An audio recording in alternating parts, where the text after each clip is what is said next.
Existen continuaciones de videojuegos que no llegaron a jugarse o incluso conocerse por la mayoría de los usuarios, debido a que la franquicia fue en decadencia, no se lanzó fuera de su país de origen, se estrenó en una plataforma poco accesible, o su predecesor fue tan malo, que los mismos usuarios no quisieron saber nada de continuaciones. Todo esto es independientemente si la secuela al final resultó ser buena o mala.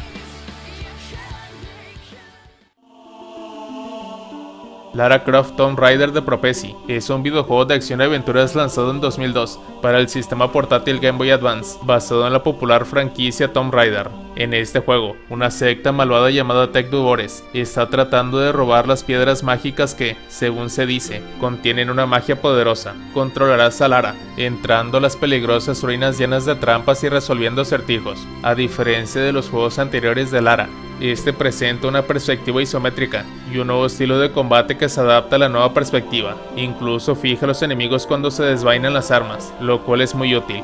No existen muchos juegos de la serie para las consolas portátiles, es por ello que este título fue muy poco accesible de jugar en su tiempo.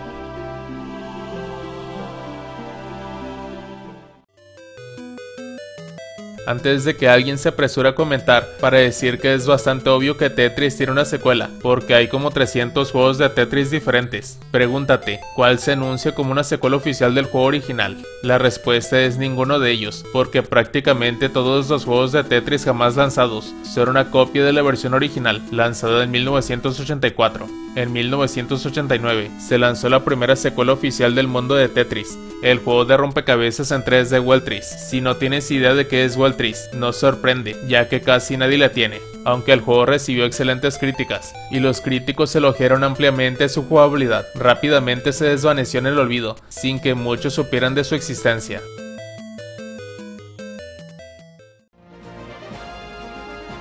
La Super Nintendo japonesa o Super Famicom tenía un accesorio adicional especial llamado Satellaview. Con él, los jugadores podían descargar nuevos juegos desde su tienda, lo cual estaba muy adelantado a su tiempo, pero había algo aún más loco. Habían algunos juegos que solo se podían jugar durante periodos de tiempo designados, en los que Japón realizaría una transmisión oficial junto con ellos. The Legend of Zelda Ascending Stone Tablets fue uno de sus títulos, siendo esta la continuación de Link to the Past, el cual a simple vista pareciera que nada más es un mod del popular juego de Super Nintendo, pero no, es un videojuego totalmente diferente, con un nuevo protagonista, nuevos enemigos, escenarios, mazmorras y otros detalles más. Lamentablemente no se comercializaría con el resto del mundo, solo en Japón mediante su descarga, aunque hoy en día se puede jugar gracias a las traducciones y emulaciones.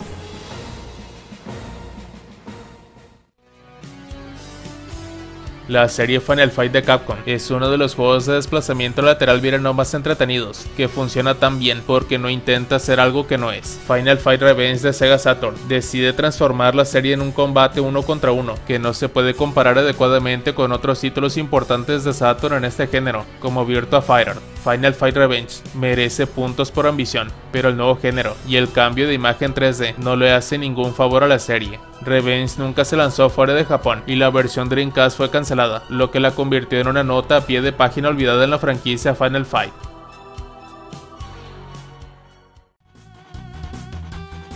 Lanzados originalmente en los años 90 para Sega CD y PlayStation 1, los dos primeros juegos de Lunar siguen siendo los favoritos entre los aficionados a los RPG japoneses. Son un par de juegos por turnos realmente sólidos, con una escritura ingeniosa, ambientados en un mundo encantador que orbita una roca azul árida. Durante años los fanáticos exigieron más Lunar, y en 2005 finalmente cumplieron su deseo, cuando Dragon Zone llegó a Nintendo 10. Desafortunadamente, los desarrolladores parecieron olvidar lo que hizo de Lunar un favorito de los fanáticos en primer lugar con esta secuela. Dragon Zone está lleno de opciones de diseño extrañas, como perder salud cuando corres, y tener que elegir entre puntos de experiencia u objetos después de una batalla. Dragon Zone no es solo en gran medida descartado por los fanáticos de la serie Lunar, sino que también se lo considera uno de los peores RPG japoneses jamás creados.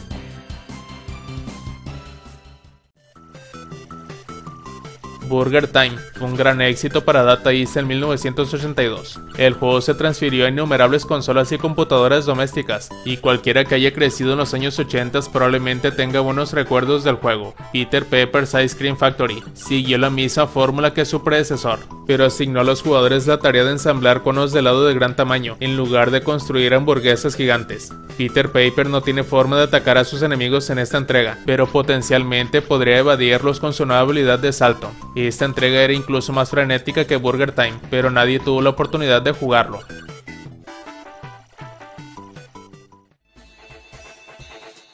Castlevania Order of Shadows es el último capítulo de la popular serie de videojuegos, diseñado exclusivamente para la plataforma móvil. Desarrollado en colaboración con el cerebro de la franquicia Koji Igarashi, el juego da nueva vida al linaje de la familia Belmont, con nuevas aventuras, personajes y peligros, con habilidades y hechizos actualizados, enemigos únicos, canciones originales y efectos de partículas en pantalla completa. El título llevó los juegos móviles a nuevas alturas. Lamentablemente, no todos tuvieron un teléfono sofisticado en 2007 para descargarlo y correrlo en su equipo, por lo que pasaría muy desapercibido.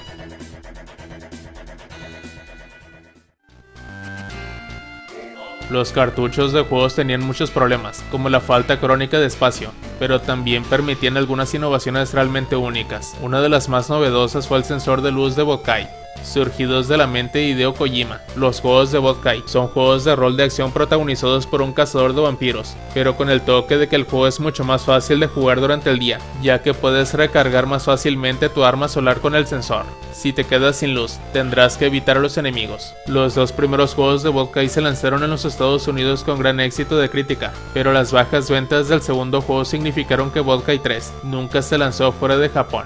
Es una pena, porque tiene un mayor énfasis en la acción y también introduce espadas, junto con algunas secciones de motocicletas interesantes. Se puede encontrar fácilmente una traducción de un fan en línea, pero el requisito del sensor de luz del juego significa que jugarlo en un emulador simplemente no es lo mismo.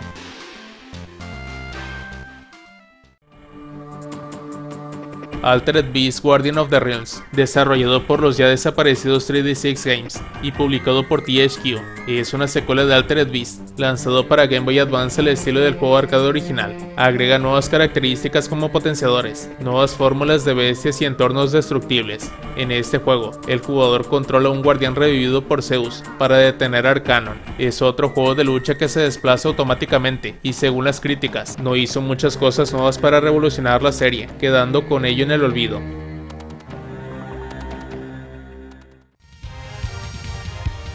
Lanzado en 1987, Rastan era un juego arcade de desplazamiento lateral protagonizado por un bárbaro que cortaba hordas de criaturas míticas en su camino para matar un dragón. El juego era conocido por sus fondos y sprites muy detallados, pero ninguno de los ports de origen podía compararse con el arcade original. La secuela de 1990 fue ridículamente mala, por lo que a nadie le importaron los ports de origen de Rastan Saga 2. La mayoría de los fanáticos habían descartado la serie en ese momento, pero Taito se redimió con el lanzamiento de Warrior Blade Rastan Saga Episodio 3 en 1991. El juego había evolucionado hasta convertirse en un juego de lucha basado en armas similares a Golden Axe. Taito claramente puso todo de su parte detrás del juego, y Warrior Blade casi se sintió como una disculpa por Rastan Saga 2. Desafortunadamente, la mayoría de la gente nunca tuvo la oportunidad de jugarlo. La máquina recreativa utilizaba 2 monitores, y el formato de doble ancho lo hacía prohibitivamente caro. Tampoco había versiones originales del juego, y habría sido imposible limitar la acción a una sola pantalla.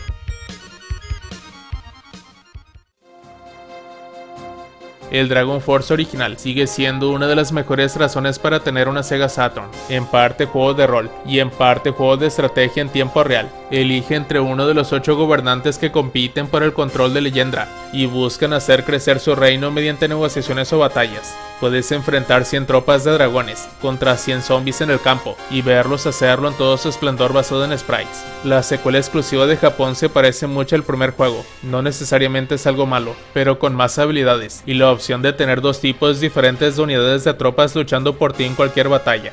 A pesar de los grandes elogios de la crítica, ninguno de los juegos es muy conocido, y parece que los titulares de los derechos no tienen ningún interés en llevarlos a las plataformas modernas.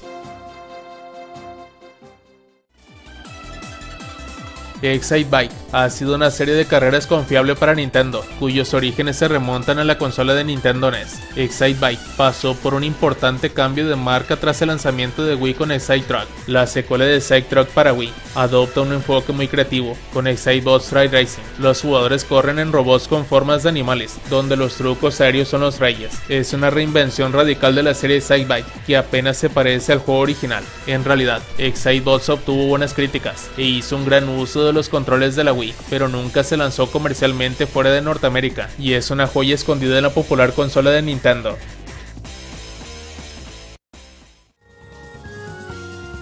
Nice era lo más parecido que tenía Sega Saturn a una aplicación espectacular. Era un juego 3D innovador con gráficos absolutamente magníficos y una de las mejores bandas sonoras de todos los tiempos. Inmediatamente se planeó una secuela para Saturn y luego para Dreamcast, pero luego de la salida de Sega del negocio de hardware, Nice no volvió a volar hasta el lanzamiento de la Wii en 2007 con Journey of Dreams, donde gran parte del equipo original incluso volvió a trabajar con este título. Sin embargo, al final del día simplemente no recuperó la magia del primer juego. Los niveles y la música simplemente no son tan buenos, y aunque los controles de movimiento fueron una buena idea en teoría, no funcionaron en la práctica. Como era de esperar, Nice solo ha aparecido como un cameo en otros juegos de Sega desde entonces.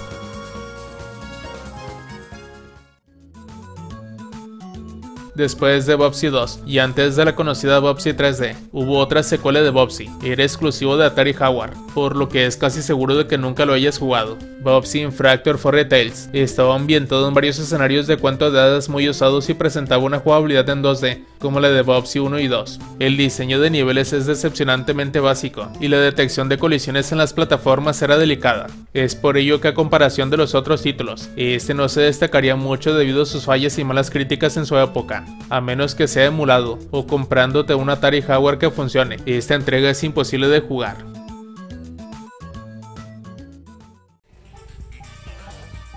Probablemente al menos hayas oído hablar de Flashback, uno de los primeros juegos de plataformas cinematográficos del mismo estilo que Another World y El primer príncipe de Persia. Es un poco anticuado hoy en día, pero parecía absolutamente alucinante en 1992. Una secuela directa y curiosamente terrible, Flashback 2. Incluso se lanzó en plataformas modernas en 2023. Pero esa no fue la primera secuela de Flashback.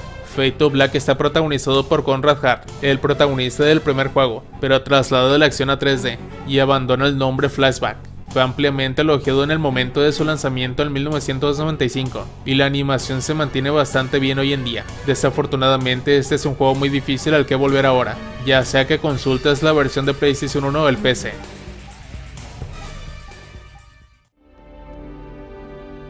Metal Gear Acid es un buen juego, pero las imágenes genéricas del título y el juego de estrategia basado en cartas en progreso desanimaron a muchos jugadores de PSP. Desafortunadamente, las dificultades de este juego y su premisa generalmente extraña significaron que mucha gente nunca le dio a Metal Gear Acid 2 la oportunidad que tanto merecía. Si puedes superar el obstáculo de jugar un juego de estrategia de Metal Gear basado en el combate con cartas coleccionables, descubrirás que Metal Gear Acid 2 ofrece una versión mucho más refinada de ese concepto básico que su predecesor. Aún mejor, presenta algunos gráficos sombreados por celdas realmente encantadores, que capturan los lados divertidos y absurdos de la serie, y al mismo tiempo se adaptan a la jugabilidad como un guante.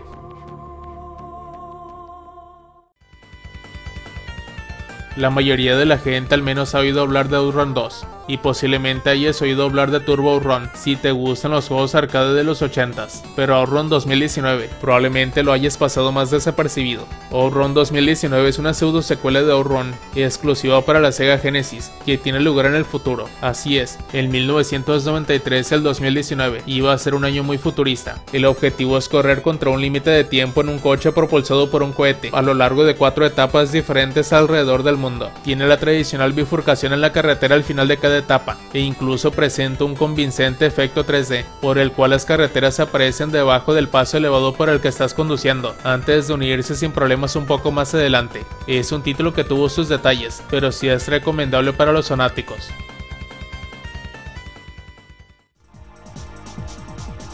Muchos jugadores están familiarizados con Son of the Enders, un juego de acción de mechas creado por Hideo Kojima a principios de la década de 2000. Incluso puedes encontrar las remasterizaciones y el port de realidad virtual del segundo juego de Son of Enders con bastante facilidad.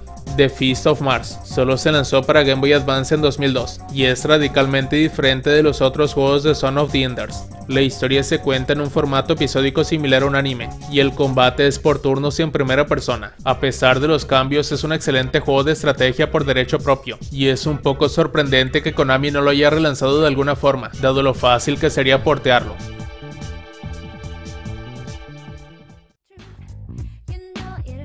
Parappa representaba todo lo que la PlayStation se había convertido cuando llegó a nuestras pantallas de definición estándar en 1997, pero el tipo de explosión creativa que dio origen al cachorro Parappa no continuó en los primeros años de vida de la PlayStation 2. Es por eso que el lanzamiento de Parappa de Reaper 2 llegó y se fue sin ninguna fanfarria real. De repente parecía anticuado, no encajaba con el espíritu de la consola y casi nadie lo compró. Y se completaba en menos de una hora, así como la música no era muy buena.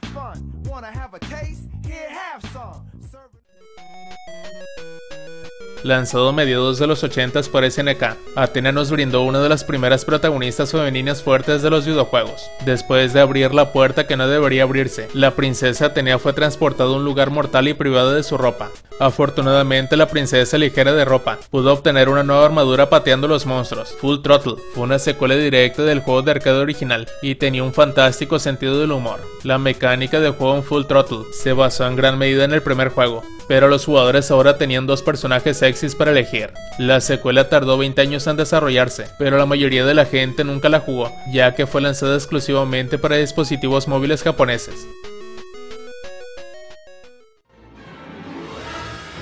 Para la mayoría, la serie original de Star Wars Battlefront se detuvo en el segundo juego en Xbox y PlayStation 2. Antes del reinicio de Electronic Arts, hubo dos secuelas menos conocidas. Ambos eran exclusivos de consolas portátiles. Star Wars Battlefront Renegade Squadron se creó para la PSP. Renegade Squadron es la historia nunca antes contada de un heterogéneo grupo de pícaros y sinvergüenzas curtidos en batalla, reunidos para ejecutar algunas de las operaciones más secretas en la guerra de la Alianza Rebelde contra el Imperio Galáctico. El escuadrón renegado participa en batallas que abarcan toda la galaxia, desde el Valle de los Sith en Corriban hasta un combate aéreo en el espacio, pasando por los restos de Alderaan. Solo dirige el equipo en misiones de sabotaje, rescate y recuperación.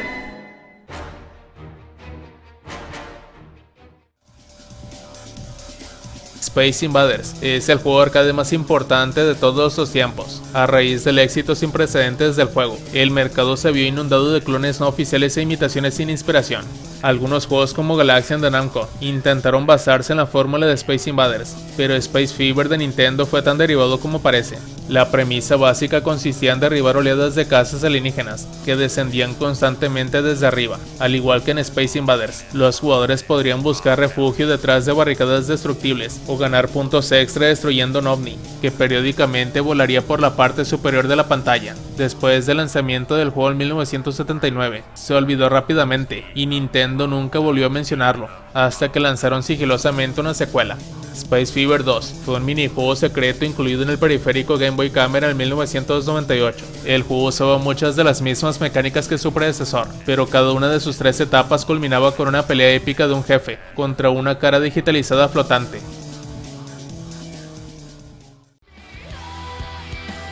Y hasta aquí finalizamos con el contenido. ¿A ti qué te parecieron estas continuaciones de videojuegos? ¿Cuáles de estas desconocías?